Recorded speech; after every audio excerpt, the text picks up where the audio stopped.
Good morning or good evening, depending on your time zone. We are delighted to be back with you on our third session of Joseph and Jacob with Rabbi David Silber. As you come into the Zoom room, I'm going to invite you to become a panelist. This just means that you'll be able to turn your camera on if you wish, so we can see you, or that you will be able to unmute yourself to ask or answer a question when Rabbi Silber invites them. When you're not speaking, we just ask that you put yourself on mute so that we don't get background noise and everyone can hear each other. You can put comments or questions in the chat, and if you're joining us on Facebook Live, you can put a Facebook comment and I will bring it to the Zoom for Rabbi Silber. I will be sharing the sources on Zoom, but of course you're welcome and encouraged to follow along in your Tanakh or on your own Sefaria, and over to Rabbi Silber when he's ready. Yeah, just 1 second. Hold on 1 second, please.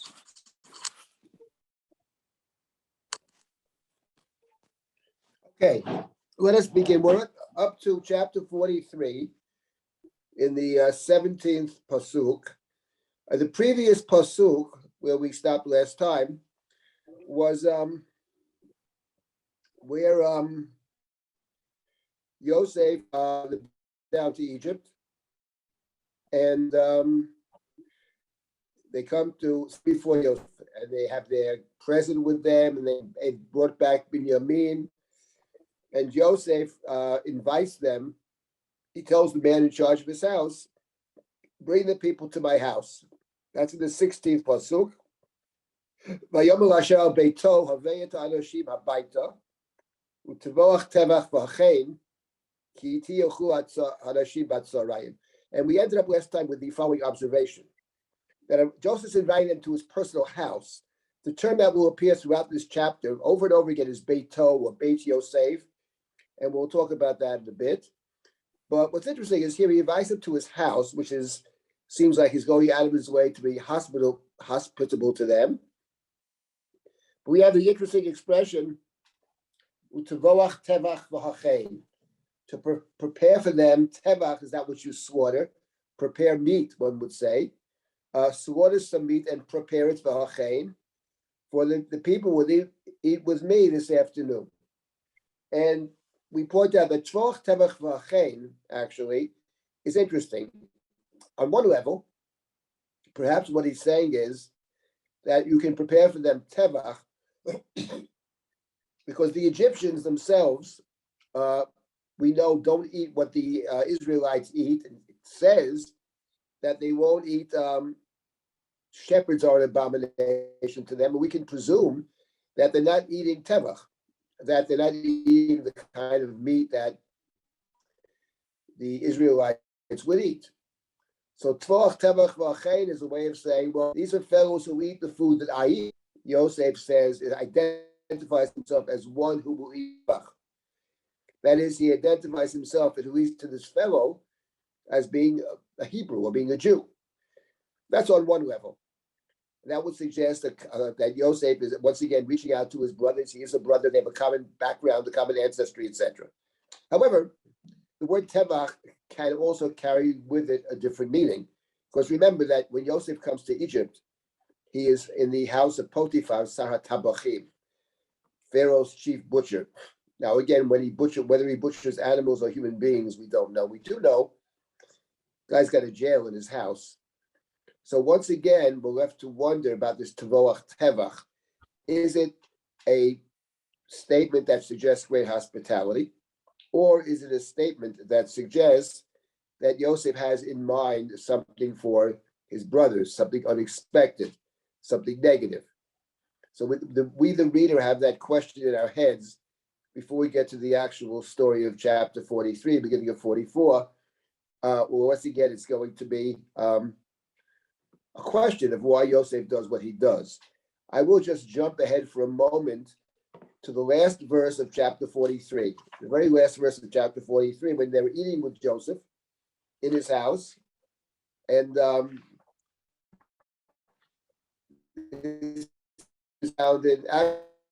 the last verse of chapter 43.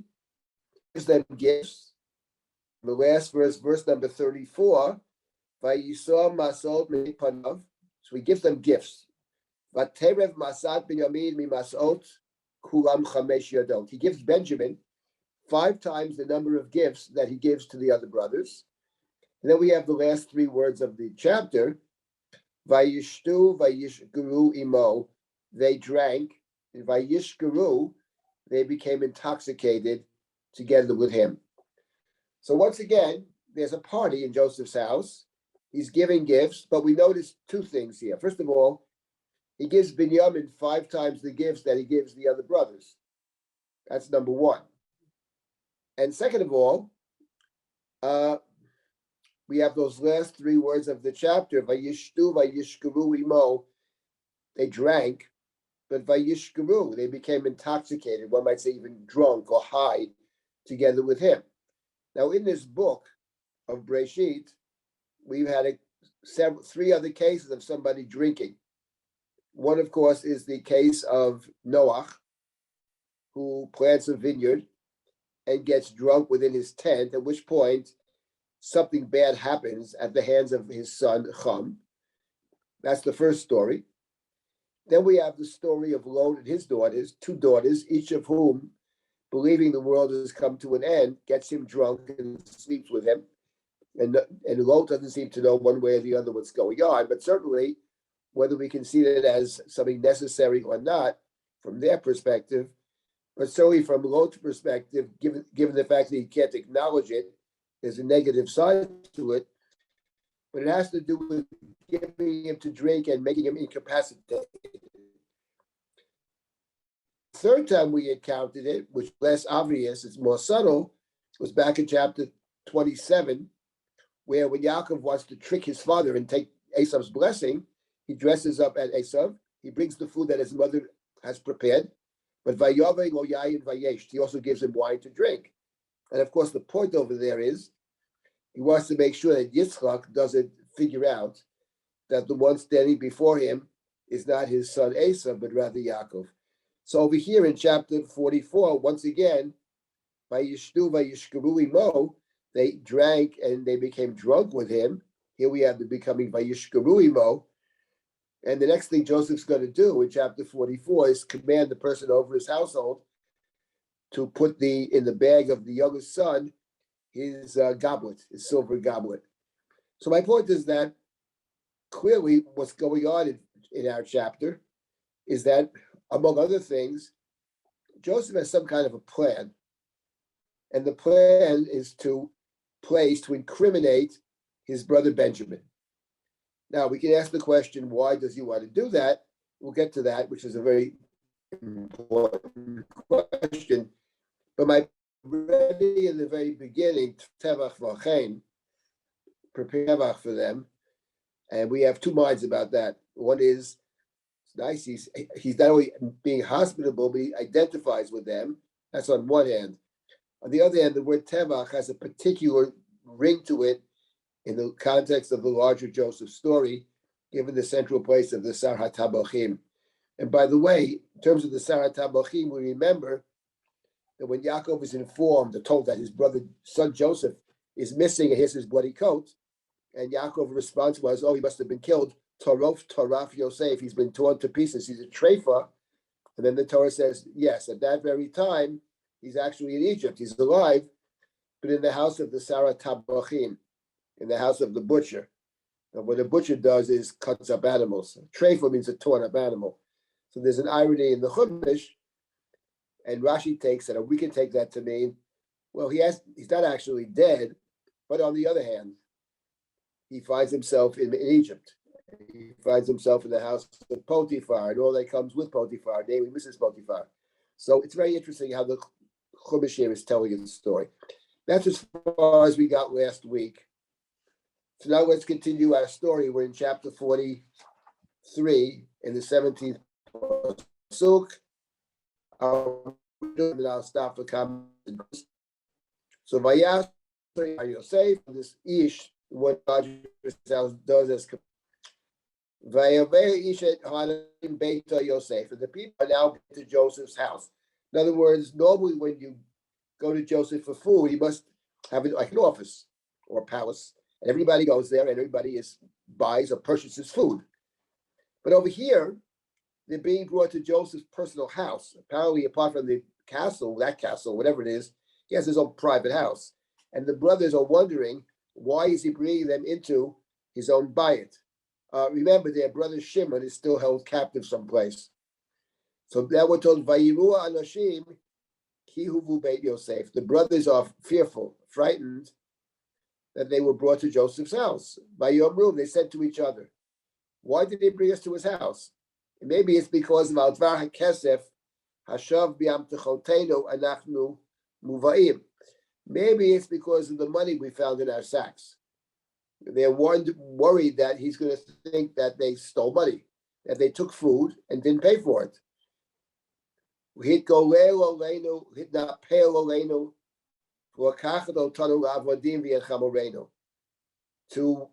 hitkolel oleinu can mean to accuse us, to falsely accuse us, to fall upon us, to take us as slaves.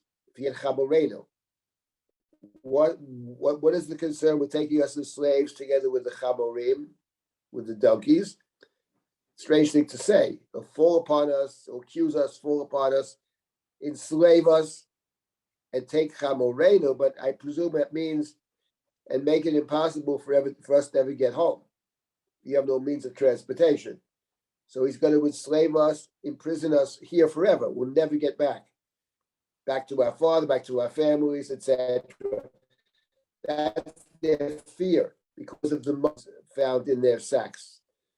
What are they going to do? So Vayikshu Elaish Asher Beit Yosef. So they approached not Joseph himself, who's not even there in the castle yet, the house, but the person in charge of Joseph's bayit. Vayidabru Elav Petach HaBayit. And they speak to him at the entrance of the house. Vayomru Biyadui. And they say, please, my Lord. And they tell the following story. We came down initially to purchase food. Lishbar means to purchase food. When we came to the rest stop on the way home, we opened up our sacks, and behold, each of us had money in his sack, and exactly according to the weight, that is to say, the amount of food that we took. Our money seems to have been returned. And that money we brought back. We have that money with us. Biyadenu, in our hands, that is to say, here it is, we're not hiding it. Here's the money that we found. The kesef acher horadnu biyadenu, and we brought other money with us. With the other money, we want to purchase food. Lo yadanu misam kaspenu biyam techot, and we have no idea who put our money back in our sacks. Now, what's actually interesting here is that when they say to this person, it's not exactly true. No, it is true that they found money in their sacks, and it's true they didn't take the money. That's certainly true. But remember, in the initial story, small detail, that it says on the way back, when they stopped the resting place on the way back, one of them opened his sack. Not all of them. For whatever reason, the rest of them don't open their sacks. They only open the sacks in the story when they come back to Yaakov. Then they're amazed that each of them has the money. That's what Yaakov says, you've caused me to be bereft. But it's not true that they found the money initially in their sacks on the way back. But to tell you the story, maybe to simplify it, or to make the point that lo and behold, we all found the money. It's not one of us, but all of us found the money, each one in his sack. It's not that one of us is guilty and took all the money, but each of us found money in his sack. And we can't imagine how it got there, so we're returning it in any event. And other money was brought to purchase food. They think that's the reason they're being summoned into the house. There's a change of venue. They're very worried. And Shalom Lachem Al Tiro. The response of this ish, no, don't worry about it. Shalom Lachem, don't be afraid. So where'd the money come from? Elohechem ve'Elohei avichem natan lechem matmon bi'am techotechem. Your God and the God of your ancestors, God of your father, Natan lachem matmon, like a hidden gift. Kasbechem bo'elai, your money's come to me. The money is yours. The money is yours. Your God must have arranged, or the God of your father must have arranged for you to have the money. Vayotzei alehem et Shimon, and he brings Shimon out, who had been captive. So once again, you got to wonder when he says, the God of your fathers gave you this gift. We remember that all through the Yosef story, and this is one of the unusual features of the Yosef story, that on several occasions, Yosef speaks as if he's saying that God operates through me. He says it twice about the dreams, the interpretation of dreams. I heard you're a very good dream interpreter, says Paro. Well, no, God is the interpreter. Only God can interpret dreams, right? Or to the baker and the butler. God interprets dreams, tell me your dream. And then later on, Joseph will say twice, at least, that you didn't sell me down to Egypt, but God arranged for you to come down into Egypt. Initially, he says, for the purpose of keeping the family alive. So Joseph, on many occasions, maybe that's one of the pieces of Joseph's personality that does not endear him to too many people. But in any event, Joseph has spoken and speaks often about God operating through me. So when the person says, well, no, the money came in, you didn't take the money, God put the money in your sack, we can hear Joseph's voice over here. I mean, the man is talking apart from Joseph. Joseph didn't instruct him to say that, or maybe he did instruct him. But in fact, when he speaks, we are recalling something about the Yosef narrative in general. That on many occasions, Joseph is a person who sees God operating through him, and he said it explicitly twice, and implied it maybe other times as well. So the point is that it's an interesting, once again, it fits in very well with what we know of Yosef to date. And it fits in very well with what we'll encounter Yosef later. The money is yours, God gave you the money. Now, here I wanted to raise this morning, afternoon, wherever, come back to a very basic question about Yosef, about the Joseph narrative. More than any other narrative of the Torah. I mean, as we've said many times, anybody who reads this, who has a feel for how these books work, sees immediately that the Joseph narrative feels different than any other Torah narrative. It's just different. It's longer speeches. It spends a lot of time on Joseph's inner state. And one of the big questions in the Joseph story is why Joseph does what he does. It's clear that Joseph has a plan. It's not that he has no plan. He definitely has a plan. The only question is, what is the motive of Joseph? I want to add to that, just to clarify, it's also clear, at least to me clear, that what happens in the story is that the brothers will come to take responsibility for the sale of Joseph. They've already said it earlier. We're guilty for our brother who cried out to us and we didn't listen. It's clear that Yehuda is going to say to Joseph, he's already said to his father, I take responsibility for the family. And it's clear that when Judah takes responsibility for the family and for his brother Binyamin, is what is going to affect Joseph. It breaks Joseph down and he cries out, I am Joseph. So one can certainly see what's happening in the Chumash as a test of the brothers. And it's a very good test because Binyamin is represented, and we'll see more of this, as Joseph's proxy. He's the remaining son of Rachel that Jacob overprotects. He's the remaining favorite son of Yaakov. That's for sure. So that the brothers are, in some sense, being tested, I think, and passing a test, and that's what allows the family to reunite, I think is pretty clear in the Chumash. But what's not clear in the Chumash is what Joseph's intent is. Is that Joseph's intent?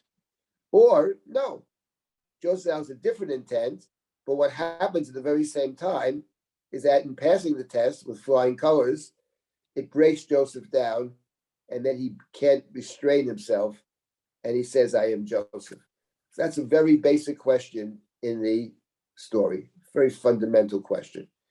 Now, we're going to come across this question over and over again. So today is a good day to focus in on a good piece of this. Shimon is brought out. And now, once again, I'll read a couple of verses and I'll stop for comments and questions. So the man brings them into Joseph's house. And he gives them water. We've seen this earlier in Breshit. Giving water to the strangers, to the foreigners who come, is a sign of hospitality. It's what Abraham does. It's what Rebecca does. And now Joseph does this to, it's a sign of the way you greet the stranger, a great hospitality. He feeds their animals. All is wonderful, very friendly. And they've prepared a gift for Joseph. Remember, Yaakov sends down the mincha.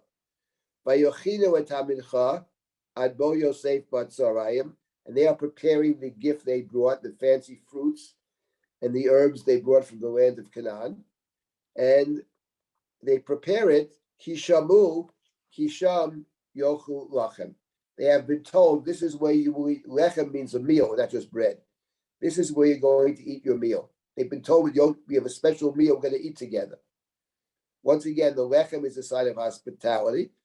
Lechem can also be a sign of connectedness. Kirin lo v'yochal lachem is a sign of connectedness. Yitro eats lechem together with Aaron and the elders. It's a sign of connectedness. Once again, the Chumash sends out perhaps two different messages. Now Joseph comes. Vayavo Yosef habayta. They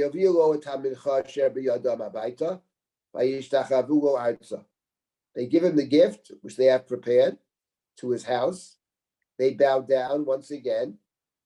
He inquires of their welfare. How is this old fellow, your old father? Is he still alive? Yes, they say, our servant, our father, your servant is still alive. Odenu chai. And once again, they kneel and they bow down.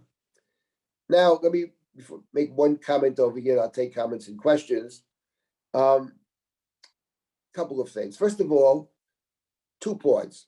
First, remember that when Joseph was first sent out, back in chapter 37 by his father, and Yaakov says to Yosef, Yosef, and Yosef says, Hineni. And then Yaakov said to Yosef, Lech no re'eh, et shalom achecha v'et shalom atzon v'ashiveni davar. Go and go to your brothers and see the welfare of the brothers and the welfare of the flock, and bring me back a word. So he sends Joseph, what am I saying, on a peace mission. And the word shalom appears prominently, especially given the fact that at the beginning of 37, we're told that the brothers lo yochu dabro shalom, they couldn't speak shalom to Yosef.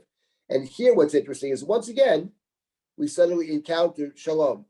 Vayeshalhem shalom, hashalom avichem, vayamu shalom. Once again, the 3 times the word shalom. It's sort of ironic in a way. He was sent out by the father to seek the welfare of the brothers, but now in Egypt, he's speaking to the brothers about the welfare of the father. So once again, the scene has shifted. And to underscore that the scene has shifted, there's a reverse kind of shelat shalom over here. What about the old fellow? Is he still alive? Odenu chai. That's a word we'll come back to. But now we have the following. So, Vayisa Einav, Vayarid Binyamin Achiv Ben Imo, Vayomer, is this the younger brother? Vayomar Elohim Yachnecha Beni. He says to Binyamin, his brother, may God be gracious towards you. Yachnecha from the word Chain, my son.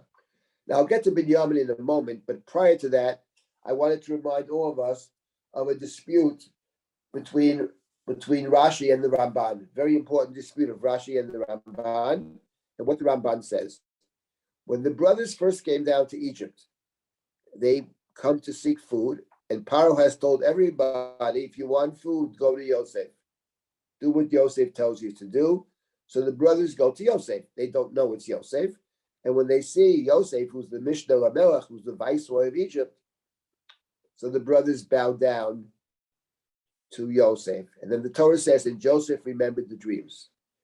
Comments Rashi, when he saw them bowing down, he realized that his dreams were actually true, because he had dreamt about the brothers or the sheaves bowing down to him.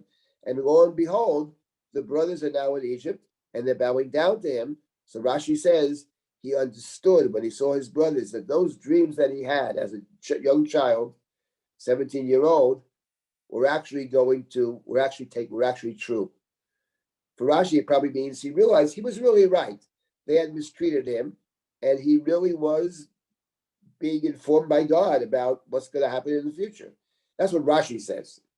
But the Ramban has a different point of view. The Ramban says, I think it's exactly the opposite. That when the brothers come and bow down, says the Ramban, what he realizes is that the dreams had not yet come true. Because in the dreams of Joseph, both dreams actually, in the first dream, the sheaves were all in the field sheaving sheaves or whatever, and your sheaves bow down to my sheaf. In the second dream, the sun, the moon, and 11 stars bow down to me. Now, when the brothers first came down to Egypt, says the Ramban, there were only 10 brothers because Benjamin was not allowed to go, because Yaakov was overprotective of Binyamin. So the Ramban says, therefore, Joseph, who is committed to the dreams coming true, he wants to make sure that the dreams can be true. For the dreams to become true, he needs to summon Benjamin, because there are supposed to be 11 stars bowing down and not 10. All the sheaves are bowing down, not all sheaves minus one. So in the first dream, it's all the sheaves, in the dream, it's 11 stars. So therefore, says the Ramban, what Joseph is doing, claims the Ramban, is manipulating things in such a way that the dreams will become true. Then the Ramban adds, but in the second dream, it was the sun, the moon, and 11 stars. So the sun and the moon, as Jacob said, what, are me and your mother going to bow down? Well, the mother's not alive anymore. That's a separate problem. But let's say Jacob. So the Ramban says what Joseph is doing is trying to make the dreams come true. And what's missing is Jacob. Okay, now we have 11 sons bowing down, 11 brothers bowing down, but we don't yet have Yaakov bowing down. So Joseph has to manipulate things in such a way to get Yaakov to come down to Egypt. The Ramban says, actually, the Ramban is claiming this is what lies behind Joseph's thinking, that all of these manipulations are to make sure, first, that Binyamin comes down, and secondly, to make sure that Yaakov will come down, which for the Ramban may be why at this point he asked the brothers, is the old man still alive? Because for the dream to become true, he thinks, a parent has to come down. Okay, the 11 brothers came down, and they bowed down to him, but what about the father? Ha'udenu chai. That's the Ramban. So the Ramban's idea then is that Joseph's motive, as it were, is to make sure that the dreams come true. Now, one could ask the question, why is that so important that the dreams come true? But I would say that for the Ramban, it probably is because he sees in the dreams a working out of God's plan, which we had mentioned earlier. And Joseph says that it's not me, God works through me. So for whatever reason, whatever God's plan may be, Joseph sees his role, his mission, as to make sure that the dreams come true. One might say, in a funny kind of way, he's the great interpreter of his own dreams. Interpreter in the sense, he's going to make them happen.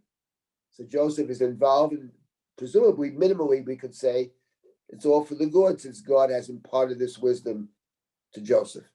That's the Ramban. But of course, it raises the larger question, of course, which is why does Joseph do what he does? Let me stop here for a minute. We'll come back to that question.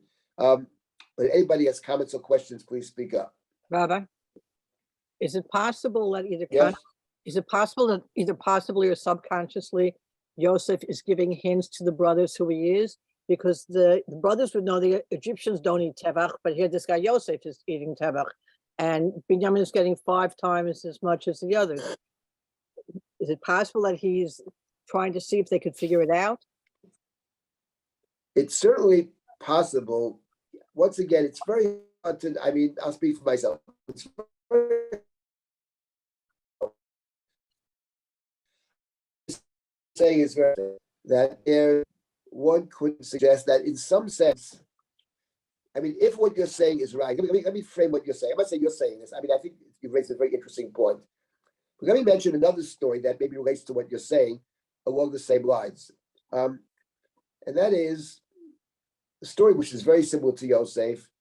In some senses, maybe even based upon Yosef, is the story of a Shimshon. I'm actually teaching a class now about the Nazir, which is material is so, especially I haven't gotten yet to the Mishnah and the Gemara, which is beyond belief interesting.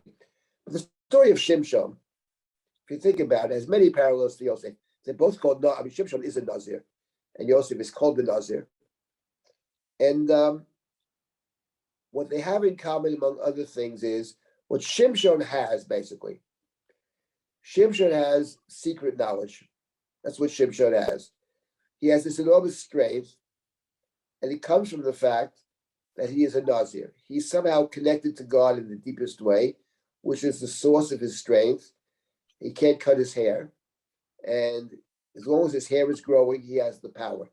It's not, in my view, about the hair per se, but the hair represents that he's a Nazir. And in the story of Shimshon, it's actually very interesting. In fact, yesterday, someone asked me this question.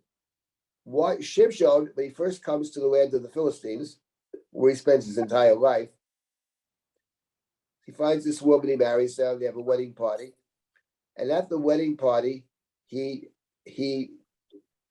poses a riddle to the people at the party. From the strength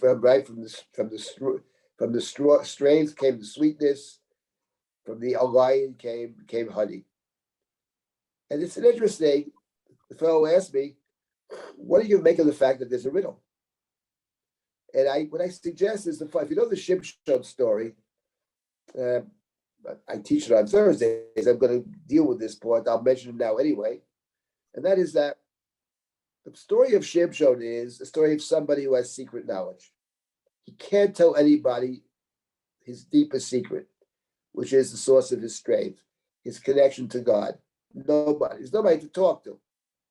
He never speaks to the Jews at all in the whole story, except when they try to hand him over. And the Philistines are the enemy. So the point, I think, of a riddle is a way of saying that I know something you don't know.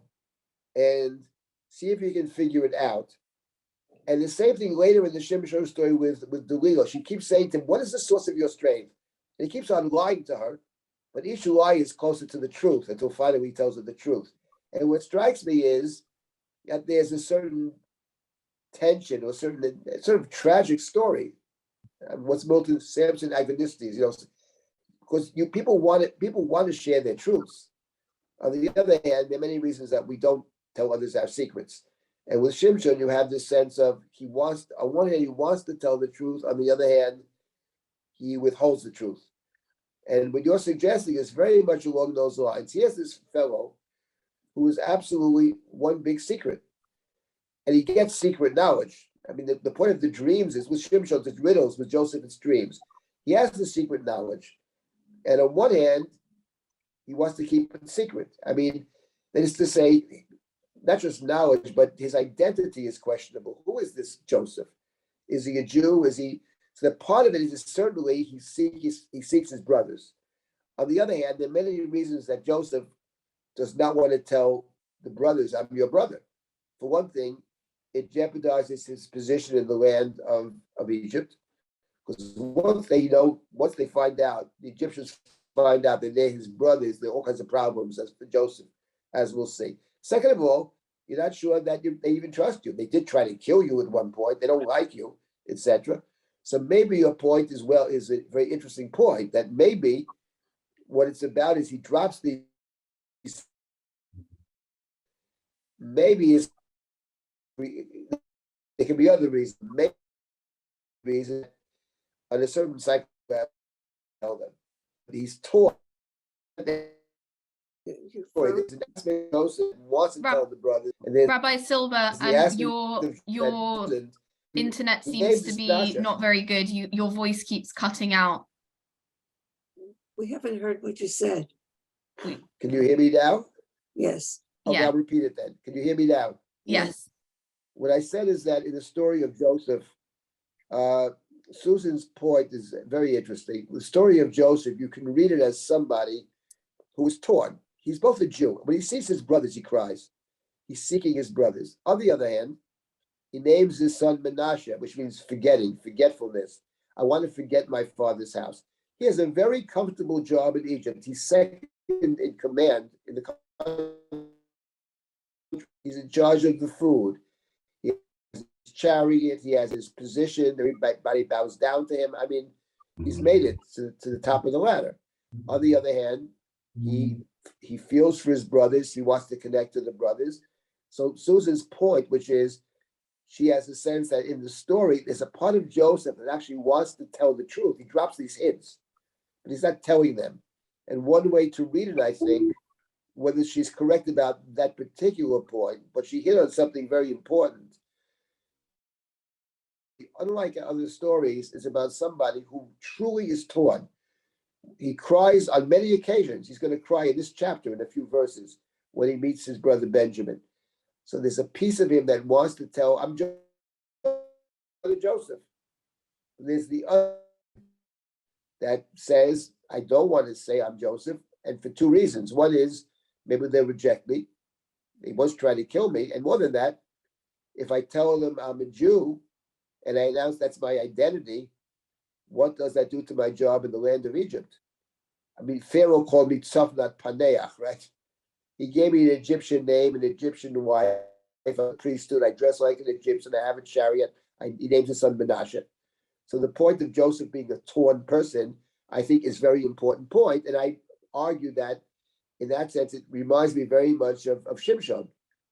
The other one, the Nazir Shimshon. Joseph's also called the Nazir. That Shimshon, the person who tells riddles. What you're saying is, I know something you don't. I'm also giving you a chance to figure it out, but you probably won't figure it out. So it strikes me that the riddler is somebody who, on one level, wants to connect, but on a very different level, can't connect. That's the idea of the riddler. So Shimshon is a riddler, and Joseph has dreams. It's about some.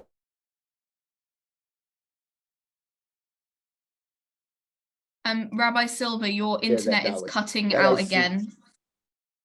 We can't really hear what you're saying. Yeah, I'm sorry. You can't hear me at all? We can hear you now, but just before you were cutting in and out. What I was saying is that both for the last us, Shimshon and Joseph are both people who have secret knowledge. And the question they have, the challenge they have is, can they keep the knowledge a secret? In the case of Shimshon, he's not allowed to tell the Philistines the truth. But he falls in love with a bad woman, Delilah. And she wants to know the truth. And each time he tells us something, it's not true, but he keeps getting closer to the truth. And in the case of Joseph, once again, there's a secret. The main secret is, who is this guy? He's actually their brother Joseph.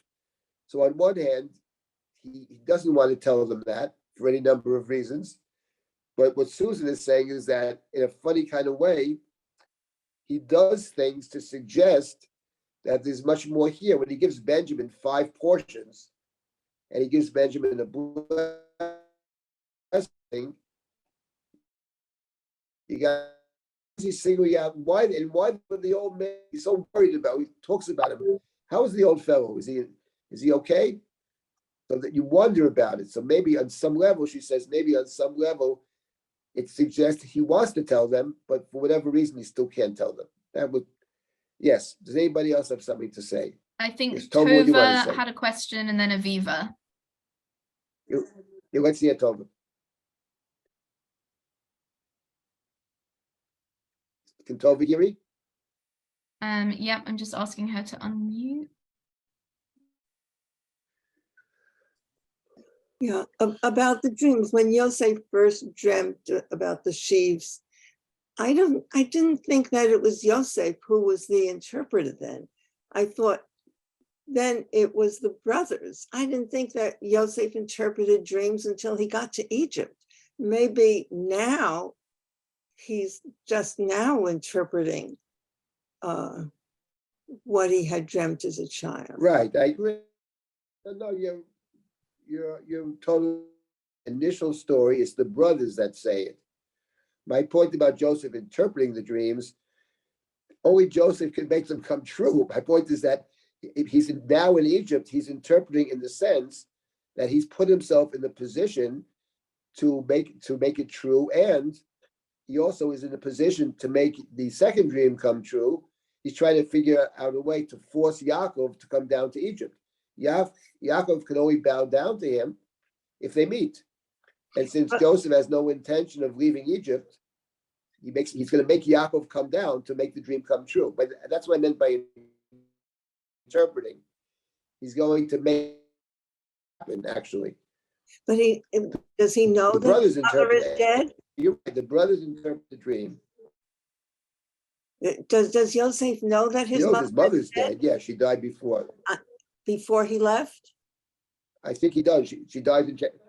Yeah, yes, I think so, because she dies in chapter 35, and the story of Joseph starts in chapter 37. So he knows that.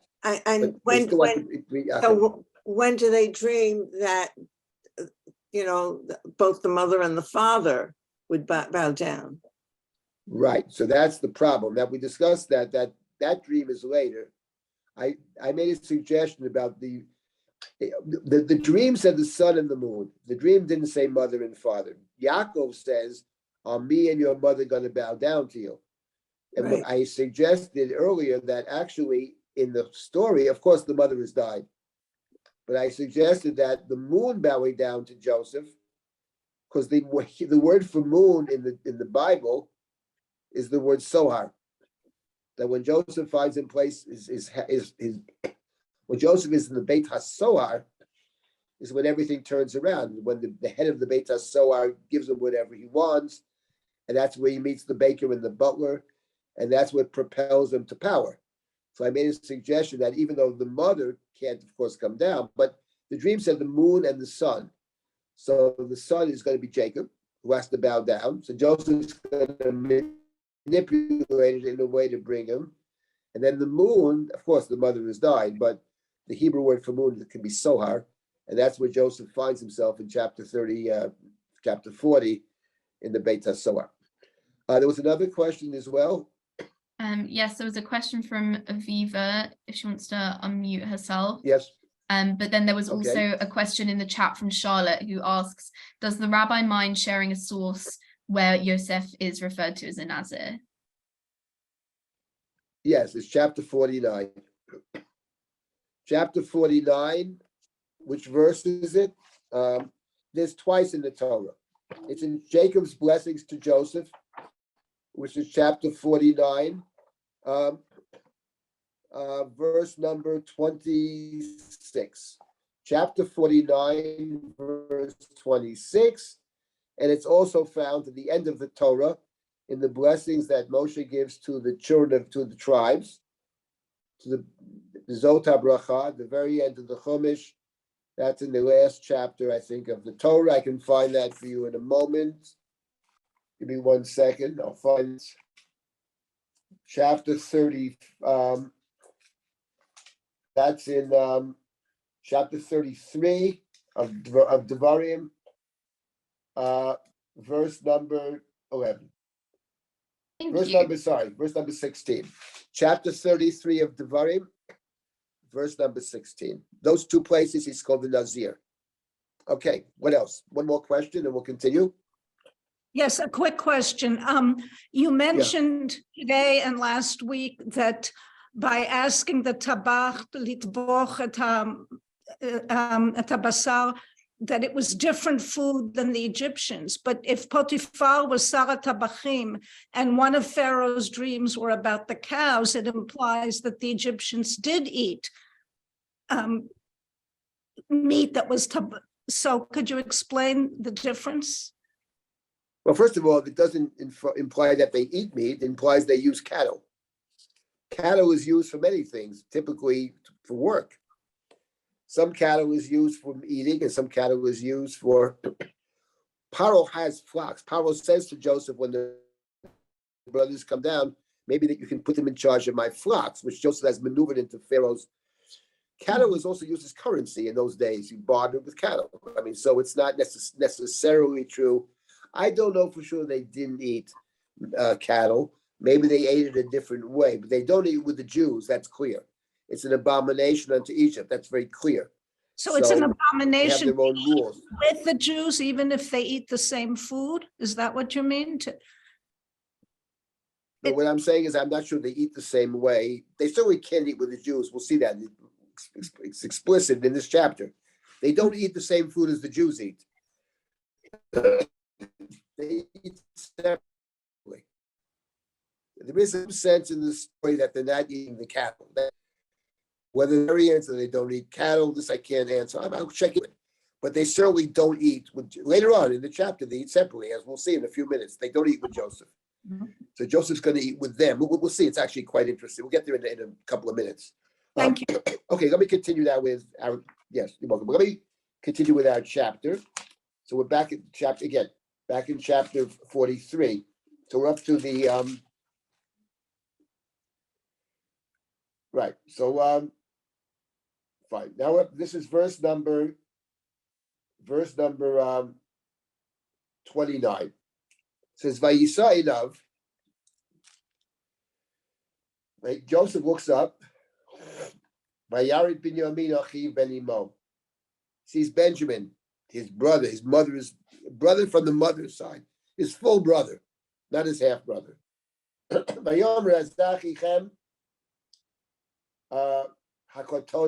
this the young brother that you spoke of? Vayomar, he said, Elohim Yachnecha, God should show you chen, should show you kind graciousness. Now, of course, on one hand, so he singles Benjamin out. His whole manipulation was to bring Benjamin down, and we'll discuss why in a minute. I mean, I don't think we can know why exactly. Interesting, God should be gracious to you. Yachnecha b'ni is an interesting phrase, unusual phrase, but it reminds us of Joseph in the house of Potiphar, where the Chumash emphasizes that Joseph, Vayimtza Yosef chen, and also when even in jail, Vayimtza Yosef chen. Joseph is a fellow who, for whatever reason, is seen favorably in the different situations that he finds himself. They see him in a positive light, either because he's useful, he's intelligent, or whatever it is. So when he says to Binyamin, God should give you chen, be gracious to you, reinforces something that's very story. But I'll say anyway again, and that is Binyamin, a kind of proxy for Joseph. In other words, in the story, the way you treat Binyamin, who's the son of Rachel, who's the favorite son of Jacob, who's protected by Jacob, he can't go on the path lest he get hurt or whatever it is. He stands in for Joseph. So the way the brothers are going to treat Binyamin, presumably, is the way they would now treat Joseph. So in that sense, Binyamin is a test. I'm not saying that's Joseph's intention, but the point is, in point of fact, the way the brothers behave towards Binyamin would suggest that were Joseph alive, that's the way they would behave towards Joseph. Now, here we can ask ourselves once again the question. Obviously, Joseph is very taken. And before that, just the next verse, Joseph hurried out. He was overcome with feeling towards his brother. He was vayivakesh. He wanted to cry. Strange expression. He seeks to cry. Vayavo hachadra vayef shama. He went to a room, a side room, and he cried there. This is the second time Joseph is crying, but there's a difference between this crying and the other crying. Because in the other crying, when he cries, when he hears the brothers saying to each other, we're being punished for the way we treated our brother who cried out for help and we didn't listen. That's why we're suffering. And when Joseph hears this, he turns away from them and cries. He can turn away, hide it, he cries, and he turns back. But over here, it's much more than that. First of all, we have the strange expression, vayivakeshu with coat. He seeks to cry, and he can't just turn aside because he really wants to cry. So he goes into a separate room, vayavo hachadra, vayef shama. By Aaron Lichtenstein, I didn't even realize this till about a few months ago, wrote a long essay about the Joseph story. It's pretty good too, by the way. I mean, again, it could take issue with many things, but he makes a nice observation about Joseph wanting to cry. And he puts it in terms of, maybe this is more me than him, but the point is, it's interesting that over here, he goes hachadra, he goes to the cheder, he goes to an inner, a different room, an inner room. And I had the same thought. He mentions a Gemara, had exactly the same thought, which is the Gemara talks about God crying. And the Gemara says, what do you mean God crying? They quote a different verse that there are no tears in God. God doesn't cry. And the Gemara gives the following answer. It's not a problem. The contradiction can be resolved. There's the inner room and the outer room. In the outer room, God doesn't cry. Maybe it means nature. Nature seems the same. Nature is indifferent to suffering in the world. But then there's the inner room, the bote gavai, the inner room where God cries. And here you have that sense. And here the point I would make is that he is actually torn. In other words, the story of Joseph is somebody who's actually, you can see the two sides of Joseph in the text. There's the brother who cries, and especially it's the second time already he's crying, and he wants to cry. Vayivakesh with cold. We're reminded of the verse when he first tries to find his brothers, and a man says, "What are you looking for? What do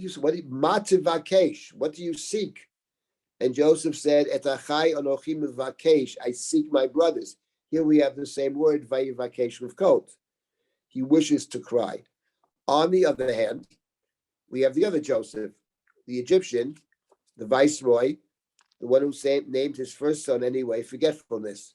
I want to forget my past, my father's house, my suffering, etc. And the reason I emphasize this so much is for the following. The story of Joseph is about somebody who is conflicted. He's a person who cries about his brothers, and he's a person who actually puts them through terrible trials, who says, "I want to forget the past," who obviously has a lot of anger, etc.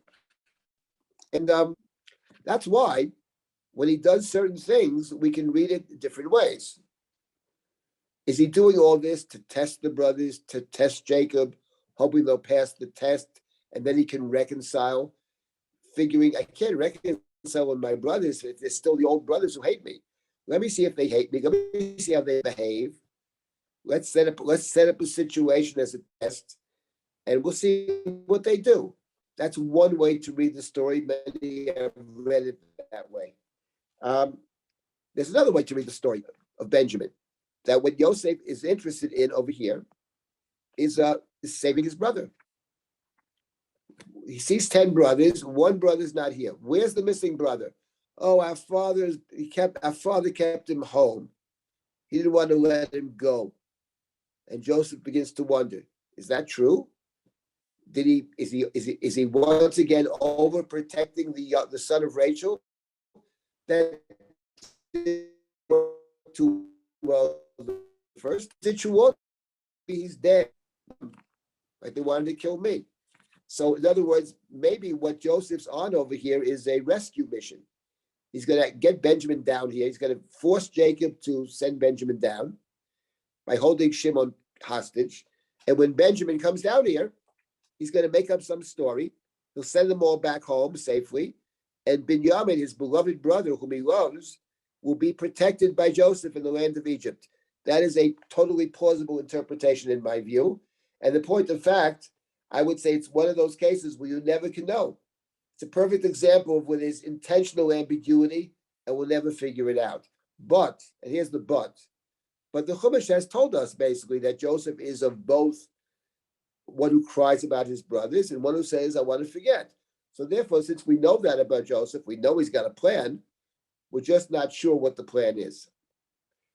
But the idea that the Joseph narrative in general, from beginning to end, is a narrative that can be read in radically two different ways, I don't, that would be an overstatement. But there's a book that you can read in completely two different ways from the first verse to the last verse. And you can read it both ways, in my view, equally well. And we can't ever determine. And that, of course, is Megillat Esther, which to a large extent is based on the Joseph story. But Megillat Esther is different. Because Megillat Esther, the question is, everything that takes place in that book, is it planned? Is there a reason? Can it be explained? Or maybe not.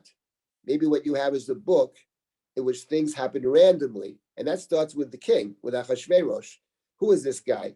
Is he some kind of blundering idiot? And no explanation can ever be given for what he does, because he's thoughtless and mindless and just narcissistic. Or maybe not. Maybe he's not that. Maybe he's actually a very clever and intelligent fellow. And whatever happens in the book, which seems to be sometimes absurd, can easily be explained. And more broadly, everything in the book can be explained. Everything that happens in the book can be random. That night, the king could not sleep. Why not? Who knows? Stomach ache, strep throat, or is it something else? Something's bothering him.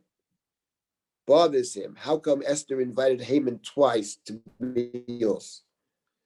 What do we know about this guy? So that's another way to read the book. So the Megillah is different than the Joseph story. The Megillah is unique, actually. Even though it's based on the Joseph story, it's very different. But the Joseph story here, you really see the conflict. Joseph is a conflicted person, and the Bible almost never does that. There's something unique about the Joseph story. It really reads like a novel. Here's a guy who cries to the degree that he has to walk out of the room. But he walks out of the room. He doesn't want them to see him cry. So he still keeps from them a piece of his identity. Fine. Anyway, that's what I want to say. Now, let me just stop here for a moment and take comments or questions, and then we will try to finish the chapter, another 2 minutes or so. Are there any questions? I would like to add something, although I know you don't Yes. like, I know you don't like this kind of edition, so to speak. But on the one hand, Yosef's story influenced many other stories, starting from Megillat Esther and Daniel, and also Yes. many of the medieval Jewish foundation stories are based on the Yosef pattern. But apparently, the Yosef story itself is based or is parallel to an ancient foundation Egyptian story, in which the parallel to Yosef is called Sinuhi, and he is the one who helps the king or solves the problem or something parallel to deciphering dreams, and then he becomes viceroy, and then the whole story is about this. So I'm just saying that the pattern of Yosef, it's not by chance a novella, because this is part of, the ancient Egyptian narrative has this kind of pattern. That's all. Okay, I'm not, actually, that doesn't bother me in the least. I have no problem.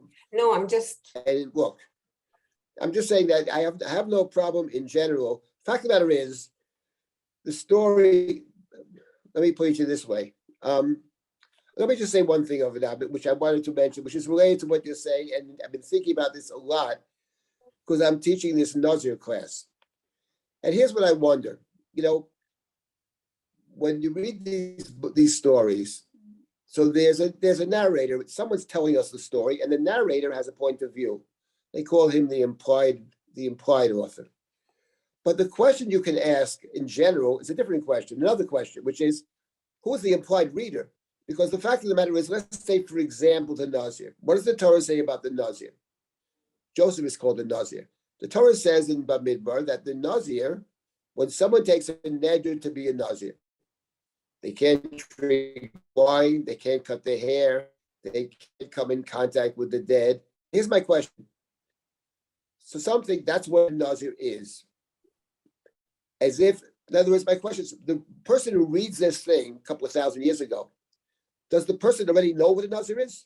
No, it's not a new concept for the person. They know such a thing as a Nazir exists. What the Torah is saying is, listen, you know what a Nazir is, but I want to tell you something, that the Nazir, in addition to what the Nazir may be, has certain restrictions which partially define what the Nazir is. And I'll give you another example of this.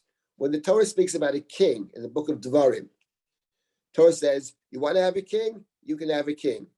Shouldn't have too many wives, not too many horses, not too much money, shouldn't bring them down to Egypt. He writes a Sefer Torah, he should read it. He shouldn't be too haughty. But what the Torah never says is, okay, you got a king. What does the king do? What's his job? The Torah doesn't say it. Now, the point is, one way to understand that is, people know what a king does. The reader knows what a king is. What the Torah says, you know about kingship. Let me tell you about the kingship that I want. And these things are not defining kingship, but they're limiting kingship, but they're saying something about the kingship. But the reader already knows about kings. The same thing is true. The reader knows about a Nazir, a certain conception of a Nazir. And then Torah is saying, okay, you know what a Nazir is, but you have to keep these other things in mind, which help define what the Nazir is, etc. So my point is, it doesn't bother me. I would be amazed, actually, if it weren't true, that this book, which is one of the books of the ancient Near East, and we know that because we have a whole bunch of other stories. We have 10 stories about the flood. So it would be rather surprising if the reader didn't know something about floods. But the point is, and Kasuto's point actually is, of course the Torah knows, people know about floods, but they don't know about this version of the flood and the God of the flood, etc., which is different. That's his point. So the fact that there may be other similar genre in ancient literature doesn't bother me in the least. And the fact of the matter is, the biblical writer has chosen that story to the story, and it is different. And of course, you're right. The story of the king of Persia, the court of Persia, draws heavily from the Joseph story, as does Daniel. And it's also a great story. It's an amazing story. And it feels totally different. When you read Joseph's story, it's not like any other story. Now, having said that, I wanted to say one last point. It's like not like any story, but the Chumash has put it at the end of Breshit, and it has a million connections to Breshit. In other words, it's not just importing a story like that. It may be importing the ideas, but it's completely, it has fit into the language of Genesis.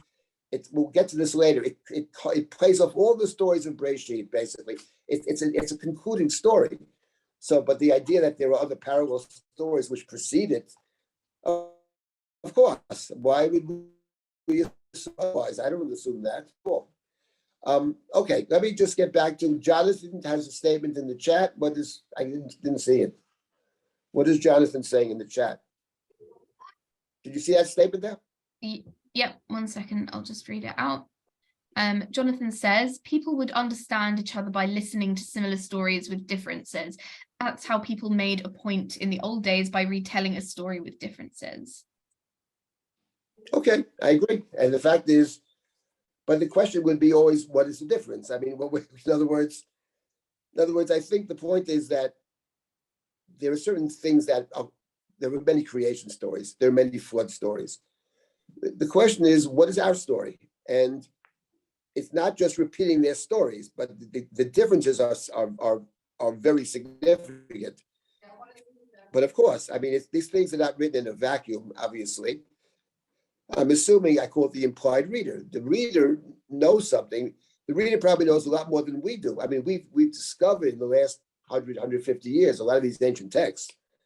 We found them all over the place. People discovered them, not specifically Jews, but we discovered things and different codes, etc. And it is rather striking. But and I don't think it should bother us at all. I mean, it's just gives us a deeper understanding. That's all. So I have no problem with it. But the fact of the matter is that these things do exist. I mean, for sure, we know that, and we'll probably uncover more things as well. Okay, let me just finish this up now. We have another 10 minutes. I want to just come back to the chapter. So anyway, Joseph goes back into his cheder. He's able to pak. He's able to control himself. It's not easy because he's very taken when he meets Binyamin. Fine. And now we have verse number 32, which is a very important verse. I mentioned this before. They're serving the food. They served him alone. Joseph is alone. And they served them, the brothers, alone.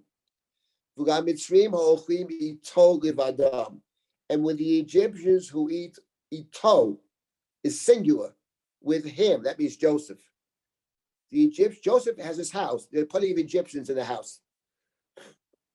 The ones who eat with Joseph, they eat separately. Why? Because the Egyptians can't eat with the Hebrews. That would be an abomination, abhorrent to the Egyptians. And this is a very interesting verse because you got this picture in front of you. You have the brothers, you have Joseph, you have the Egyptians. The Egyptians work for Joseph. He's in charge, but they don't eat with him. They can't eat his food. Notice it says they can't eat with him. It doesn't say they can't eat with them because that's obvious. They're not going to eat with them. Why would they eat with a bunch of Hebrews from the land of Canaan? But the point is, Joseph doesn't eat with either one of them. Now, Joseph doesn't eat with the Egyptians because they won't eat with him. But he also doesn't eat with the brothers. They set his table separately. Even though he's a Hebrew, from their perspective, they understand from the brother's standpoint, he's an Egyptian. He's the viceroy of Egypt. The viceroy is not going to eat with these guys coming in from the land of Canaan. But you have this picture, if you just visualize this picture over here of Joseph, he's sitting in a room with his staff and his brothers. Nobody eats with him. He's eating totally by himself for two opposite reasons. The Egyptians don't eat with him because he's a Hebrew. And the Hebrews don't eat with him because he's the viceroy of Egypt. And that's what I mean by the Nazir, the one who's separate. This fellow is so unbelievably separate. And it really says something very striking about Joseph that we've encountered before. When he's in the land with his brothers, they throw him into the pit. And he's with the Egyptians, and Mrs. Potiphar, he gets thrown into jail, which is called Habar. They threw me into the pit. He's thrown into the pit in each case. The brothers throw him into the pit, and Potiphar throws him into the pit. So this is what I mean by a Nazir. He is utterly and completely separate. He has, again, and that's part of the tension and the difficulty.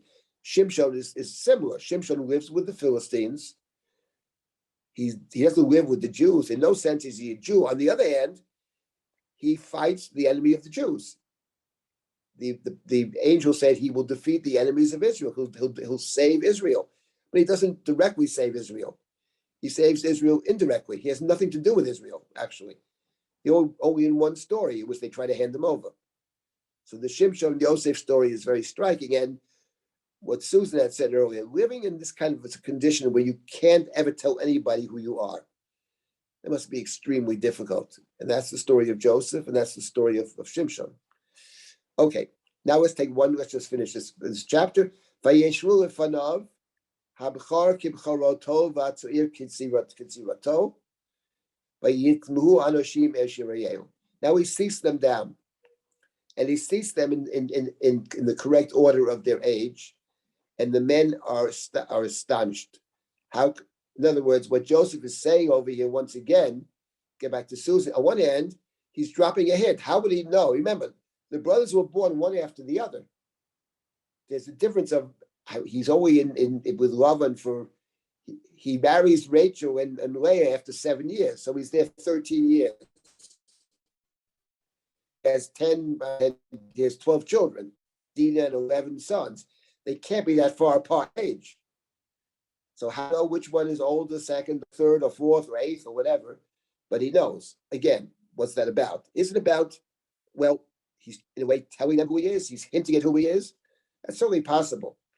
But there's something else over here, which is much more sinister, which is the reason he hasn't secret knowledge. Where is the secret knowledge coming from? And now we're about to see in the next chapter that he has this special cup.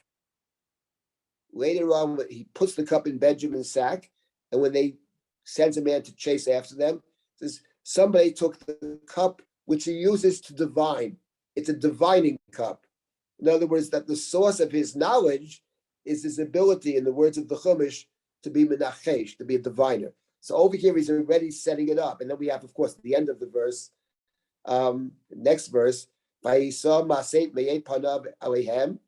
he gives him gifts, but he gives Benjamin 5 times the amount. Once again, potentially setting up jealousy. So if Benjamin is found to have the Gavia, the other brothers will say, listen, he got what he deserved. Who cares about this guy? He's a little pampered, favored little brat. Let him suffer, and they'll go happily home without him. Maybe that's what he's thinking. Or maybe it's a test. Let's see how they treat Benjamin. Will they be able to do the right this time? Instead of he is their brother, how are they going to behave? That possibility. So 2 possibilities. And then once again, the drinking with him. Is it friendliness? Oh, the boys get together and have a few drinks. Is that what it is? Or is he setting up a trap? Is that what the Chumash is saying? Gets them drunk. When you're drunk, you can be taken advantage of. You can't think clearly. So this is possible. You read the story over here, coming back to the main point, and what you wonder about it. What is Joseph's motive? And I would argue that it's very hard to know, actually. I mean, if I had to choose one of them, I would say he wants to rescue Benjamin.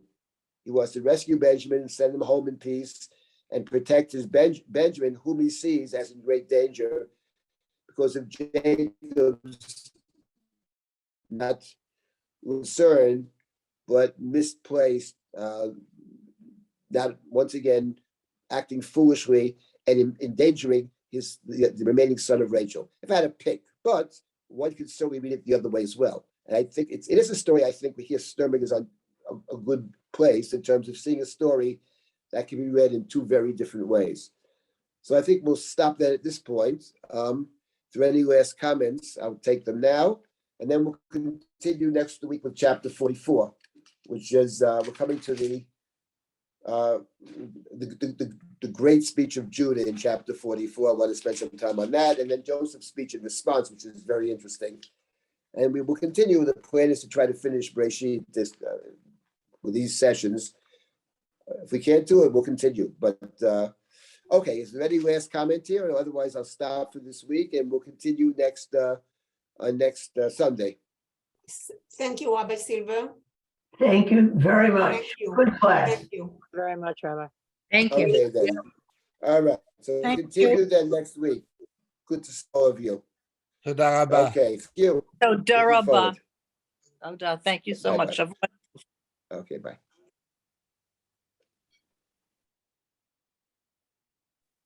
Toda, toda.